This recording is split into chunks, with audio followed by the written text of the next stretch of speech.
Hello and welcome back to Parc Fermé Parlay with Kieran Downey. We are here after the Hungarian qualifying sessions and it's a McLaren front row lockout. Come on! That qualifying session was probably one of the most exciting qualies I've seen in a while.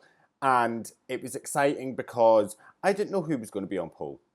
It could have been Hamilton, it could have been Sainz, it could have been Oscar, could have been Lando, could have been Max. Could have been any one of them. I went into this quali thinking it could be either. It was eventful. Eventful. We had 2 red flags, we had drivers out, we had crashes. My God, what a session. So let's jump right in. Q1 and out was Gasly, Ocon, Zhou Guanyu, George Russell, and Sergio Perez. Now, I thought we were going to have a full wet qualifying. I thought we were going to be running intermediates throughout the whole thing. The threat of rain came in at, I think, towards the end of the F2 sprint race, which was also pretty eventful. And I thought we were going to be wet. Everyone thought it was going to be an intermediate qualifying session. Ted Kravitz was even in the pit lane saying that he thought they were all going to run on inters. And then the tyre blankets came off as the session started and everyone went out on slicks because the threat of rain was not actually as big as what I thought, as what everyone was making it out to be. And every driver went out on slicks and every driver went out pretty much immediately. That being said, it did rain a few laps in. I think Oscar was told that the rain was going to hit after his first flying lap, so, you know, like, get it in. Again, I thought we were going to get maybe one run on softs and then we were going to change to intermediates, but nope. We got a full slick quali, all 3 sessions, even though the conditions were a bit slippery on track. But the track did dry pretty quickly. As I said, there was still parts of it that were a little bit slippery, but it did catch a few drivers out. Sergio Perez being one of them. We'll come on to him in a second. Things were looking promising for quite a few of the drivers. Logan Sargent was sitting P5 after his first run, was going out to get another fast lap in and had a huge lockup. Went straight off and hit the barrier. He then pitted. I can't remember if he needed a new front wing or not. The Williams team were preparing a new front wing for him because he did just go straight in wing first, but managed to get through to Q2. Well done, Logan Sargent. And then the session got red flagged because Sergio Perez spun out and crashed into the barrier. It's nice to see Perez is not just kicking about at the back. I've come out of FP2 thinking, is this the weekend Perez bounces back? Because we all knew it was coming at some point. That might all change after this weekend, because is this Perez bounce back weekend? Is he back? Perez was coming out of turn 7, took a little bit too much of the curb, and then as he was going into turn 8, the car just didn't do what he wanted it to do. He spun and had a pretty nasty crash into the barrier at turn 8. It red flagged the race. The safety car went out. He got out the car fine. That is what I will say. Thank God he was okay, because it was quite a nasty crash. Looking at his onboards and the replays, it looked as if Perez didn't actually do anything wrong. That's what I will say. It looked as if he just hit a wet part of the track.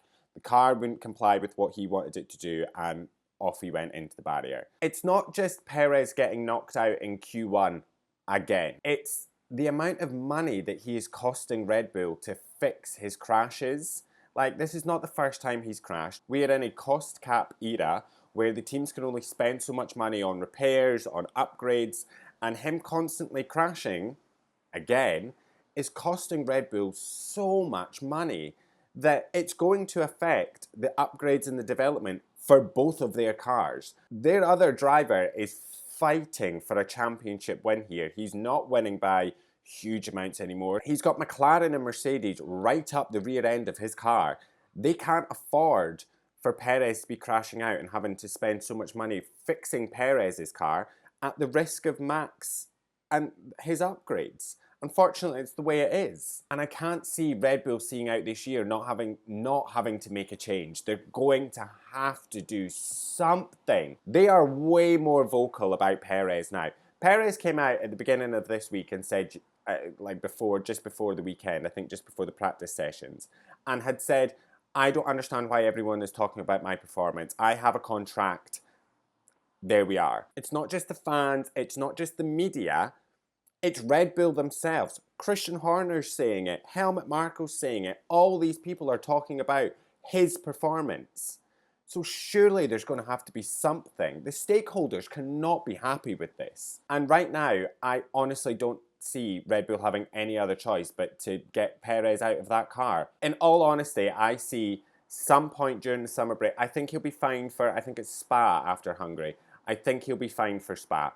But if in that 3.5 week window, I reckon we'll see something coming out of Red Bull that is Perez is out. I think it's quite a bold statement for Perez to say, I've got my contract, I'm fine. Red Bull Red Bull will burn a contract if it means getting better results. They do not care. We've seen it. They dumped De Vries. They put Albon and Gasly, switched them out their cars because they weren't performing.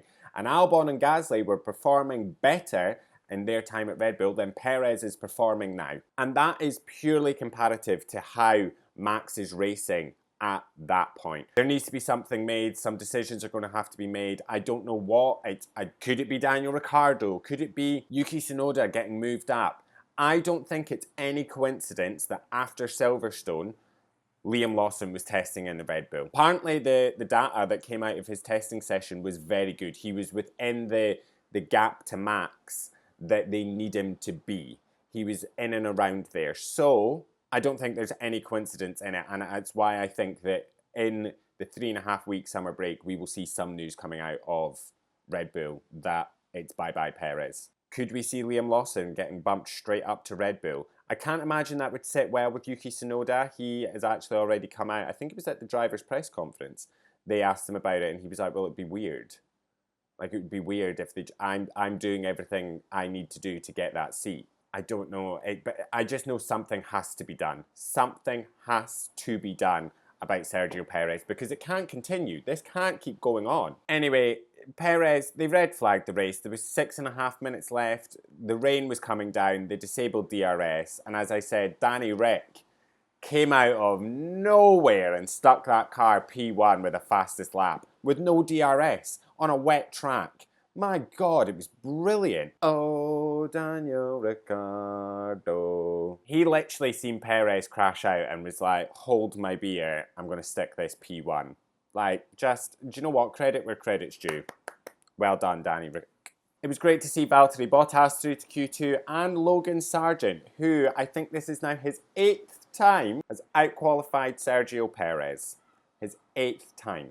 I think he's only outqualified Albon like once, but has outqualified Perez in a Red Bull 8 times. I know, it's wild. It's wild, it's wild. Both Esteban Ocon and Pierre Gasly were knocked out in Q1 as well. Very bizarre call from Alpine not to send both their drivers out to do another fast lap when the session was green flagged again. I don't understand that call.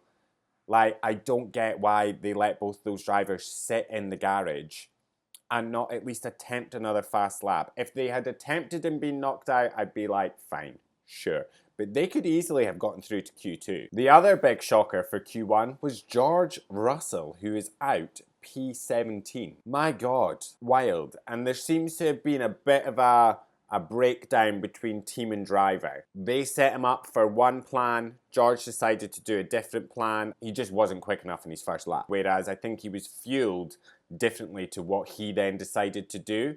So, I mean, Toto Wolff was not happy at the end of the session when he was asked about George. You know, he was like, George didn't push hard enough. He wasn't quick enough. He didn't push enough. He made the mistake and that's what cost him. But he also then said that the team should have fueled him correctly.